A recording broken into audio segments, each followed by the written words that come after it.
Today we are going to be reviewing the first book that I've ever actually read. So let me give you a little introduction into my history of reading. I did not ever like to read. Ever since the first grade and we had to do AR and we had to take little tests and hang our little grapes up on the wall, I did not like reading. But I'm very competitive, so I wanted to win. So by the end of the year, I wanted to read the biggest books with the most grapes that I could put on my little grape tree so that I could win. So that I could annihilate the first grade class. You know what I'm saying? So I chose The Hobbit. I brought The Hobbit home and my dad was like, wow, I can't believe you chose The Hobbit. I love that book. And me with my daddy issues wanting to be closer to my dad, I was like, yes, you know, we could finally have something in common. But I'm telling you, by a fourth of that book, I was done with it. I went and found the Cliff's Notes and I cheated and I couldn't read that book and I lied to my dad. My heart is broken. I can't believe I lied to him. So that kind of traumatized me. I just really didn't like reading. And so in the past couple of years, I was listening to audiobooks. Recently, I got on antidepressants and I've been doing things that make me happy. I started playing tennis and I was like, I want to read a book. So I found this place called The Bookstore. It's in North Hollywood. It's really cool because it's like an old movie theater. Some of the little movie theater rooms are little genre rooms, I guess. I don't know. So I love horror. I love demons and murder and all that type of stuff. So I went straight to the horror section. I found this book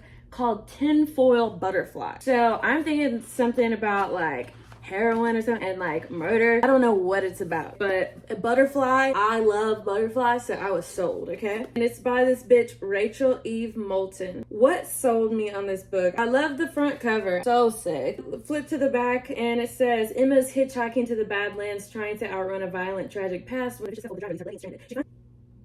I'm gonna tell you, I didn't read that. So while I was reading that just then, I was like, oh, I never read that. The only thing I ever read, which was a quote that said, deliciously terrifying and eerily poetic. Tinfoil butterfly flutters with a dark heartbeat you won't soon forget. So that is actually what sold me on the book. I didn't read all that shit. That was a little bit too much. Here, let me give you my synopsis without ruining it. Emma is the main character of this book, okay? Can y'all see my toenail? I didn't mean... Okay. Don't look at my toenails. Emma is this crazy bitch. This show is wild. I felt like I was watching a telenovela. So what happens is Emma is on the run. She's trying to get to the Badlands, which is this place that she's trying to go. Because her and her love interest were gonna go there and kill themselves. They had this suicide pact. But he ended up dying before that. What happened was they were on drugs and stuff. So one day they were just tweaked out. She thought she was pregnant and she found out that it was actually just a tumor. So she got so tweaked that she like cut open her stomach and everything and like pulled the tumor out. So she like pulled the baby, the tumor, you know. Anyways, she almost died, but he actually was so fucked up that he overdosed that night. She finds out that she has cancer and her mom is like, we have to get you radiation. And she's like, hell the fuck no, bitch, I'm gonna just die. She's doing this to break her mom's heart because her mom was a bitch to her when she was growing up. So she runs away and she's gonna go to the Badlands. On her way, she hitchhikes and she gets in the car with this guy, I forgot his name. In exchange for giving her a ride, you know, he makes her hook up with him and everything. Like at first he was really handsome and everything, but she hates this guy now. So she decides she's gonna kill this dude and steal his RV. And she loves the RV. I mean, this is just, she feels like she deserves the RV. He doesn't even treat her right. She names it and I forgot the name. Like, I'm not good with details. So if that's what he came here for, that ain't what I'm here to provide. She gets out of the car and she shoots him in the leg and she's like, haha, fuck you. She takes the van and it's snowing and they're just out there in these mountains. It's real isolated. Like there's no one around. She thinks he's just gonna die or whatever. But I think she maybe left him with a knife or something, so he had like a small chance to live, so she didn't have to feel like such a piece of shit. Well, anyway, she steals his van and she goes to this town where she runs out of gas. There is a diner here and they got some gas stations and everything. She's like, okay, hopefully there's gas in here. There's no gas in there, okay? But then she runs into this little boy and he's wearing this tinfoil butterfly mask and she's like, take your mask off. And he's like, no, I'm ugly, I can't. And she's like, just take it off. And he's like, no.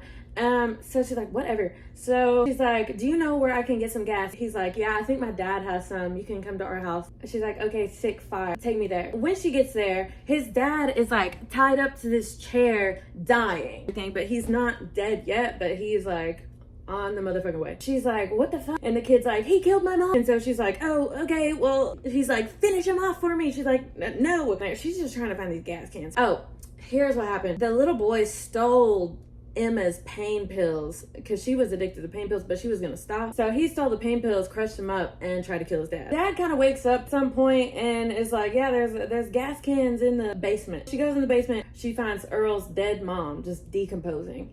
And she's like, well, that's crazy, but yeah, there's the gas cans. She's pretty excited about these gas cans, but here comes a snowstorm a brewing. Somehow, at some point, the dad untangles himself and gets out, and he's like, I'm gonna kill you guys. Come out, wherever you are, I'm gonna kill y'all. She's grown this like attachment to this little kid and found out, you know, that he was abused, and he was abused so bad he started having seizures. His face is all burnt and cut up from some shit his parents did. So she's like, I don't even like to skip, but I'm saying. Eventually, what happened with my phone died just then. They escaped this barn after there was a big old snowstorm and everything. And oh shit, the guy that she left back and he stole his RV, he got found by the dad. The dad brought him back, literally just to let him die in the basement, just to torture the girl and be like, I found your friend and now I'm gonna kill him.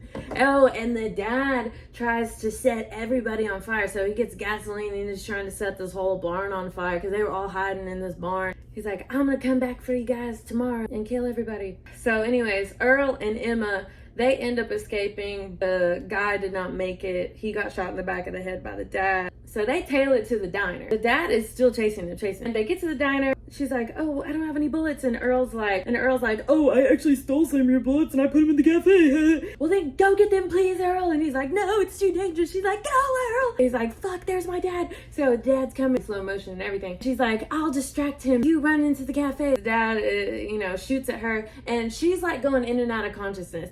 And while she's going in and out of consciousness, she's getting all these flashbacks to the love of her life, which I forgot to tell you was her stepbrother. So her and her stepbrother had relations. That was who they thought the baby was from. Anyway, so that was the whole thing. She's having all these memories of her and her stepbrother and everything. She ends up going into the diner and the dad almost kills her, but then Earl comes up behind and shoots the dad in the back of the head. He's like, I didn't know I was gonna have to do that. She's like, it's okay, you did the right thing. Come with me, Earl. We'll go to the Badlands together and start a new life. And he's like, I don't want to go to the Badlands. I want to stay here. She's like, there's literally nothing here. Like, everything's burnt up and you would just be alone and die. And he's like, but the crows, because I forgot to tell you that the crows, he thinks his mom died and turned into a crow. She's like, I can't leave the crows. Like, you're so fucking stupid, Earl. Just come with me. I'll take care of you. And he's like, really? And she's like, yes. And he's like, no. So he's like going into the fire. So you think they're about to get burned up by the fire, but I mean, I don't want to spoil it for you, but they don't.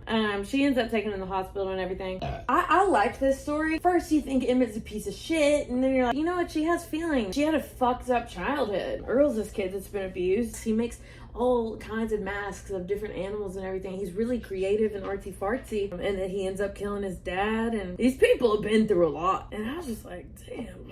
But I liked the book a lot. This was a really good first book for me to read. It wasn't too long, 264 pages. Fun. It took me maybe like 4 or 5 days to read it, just reading it when I could. I liked the way it wasn't hard to follow, because sometimes when you read a book like Lord of the Rings or something, it's like, shut up. Why are you going back and forth in time all the time? But it's easy to understand. It wasn't like scary or anything, but it was suspenseful, and I was leaving myself on cliffhangers. These dog ears were some major cliffhangers. Let me know what I should read next. Subscribe and like this video, and let's do more. Yeah.